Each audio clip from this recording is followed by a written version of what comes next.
কিরে ভাই কি করিস? বসে আছি দেখো, তো এভাবে কেন বসে আছিস ভাই? তুমি আসবে বলে আচ্ছা তোর মন খারাপ কেন? একা একেলা মন, আরে ভাই আমি থাকতে তুই একা কিভাবে? তুই কে আমার, আমি কে মানে?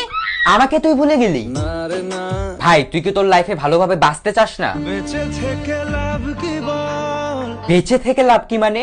মরে গিয়ে তুই কি করবি? তারা হয়ে জ্বলে যাব, হ্যাঁ আরো? পাখি হয়ে ধরা দেব, ভাই তুই চেষ্টাটা কি করছিস বলতো? তাকে আটকে রাখার চেষ্টা, ভাই দেখ যে চলে গেছে তার কথা ভেবে আর নিজের সময় নষ্ট করিস না, মুভ অন কর। না রে না, না মানে এভাবে তুই আর কতদিন থাকবি ভাই? জানি না যাব কদ্দূরে এখনো, ভাই আমি তোকে ভালো মতন বলছি তুই ওকে ভুলে যা, আমি ওর চেয়ে আরো অনেক ভালো মেয়ে তোকে এনে দেবো। লাগে না লাগে না, তাহলে এভাবেই থাক শালা, আমি চললাম। কোনো উপায় দিয়ে যা তুই। এই নে।